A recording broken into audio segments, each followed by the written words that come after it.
डरना तो पडेगा. मी असं का म्हणतोय ते या बातमीवरनं तुमच्या लक्षात येईल. आत्ता म्हणजे 16 जुलै 2025 रोजी अमेरिकेतल्या मॅसेच्युसेट्समधल्या बीवर्स शहरात कोल्ड प्ले या प्रसिद्ध बँडचा एक थरारक लाईव्ह कॉन्सर्ट सुरू होता. हजारो चाहत्यात उत्साह शिगेला पोहोचला होता. पण अचानक एक कॅमेरा एका कपलवरती झूम झाला आणि त्यामध्ये दिसले ॲस्ट्रॉनॉमर या अमेरिकन प्रसिद्ध कंपनीचे CEO अँडी बायन आणि HR प्रमुख क्रिस्टिन कॅबोट एकमेकांच्या मिठीत आणि रोमॅन्टिक मूडमध्ये. आणि जसा कॅमेरा त्यांच्यावर गेला दोघांनी आपले चेहरे लपवले आणि ते तोंड फिरवली.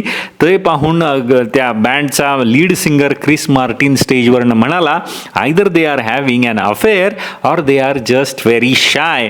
म्हणजे त्यांचं काहीतरी प्रेम प्रकरण आहे किंवा ते खूप लाजाळू आहेत. आणि सगळं स्टेडियम हास्यामध्ये बुडालं. या क्षणाचा व्हिडिओ काही सेकंदातच सोशल मीडियावर तुफान व्हायरल झाला. याचा परिणाम काय? कारण अँडी बायन हे विवाहित आहेत, 2 मुलांचे वडील आहेत. आणि क्रिस्टिन कॅबोट ज्या HR हेड आहेत त्या घटस्फोटीत आणि सध्या सिंगल आहेत.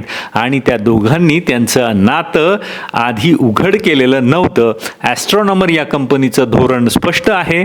Any romantic relationship between employees must be disclose to HR.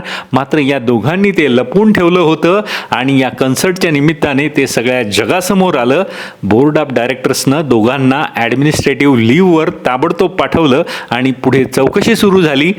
19 जुलैला म्हणजे 3 दिवसांनीच अँडी बायन यांनी आपल्या CEO पदाचा राजीनामा दिला आणि क्रिस्टिनवर ही चौकशी सुरू आहे.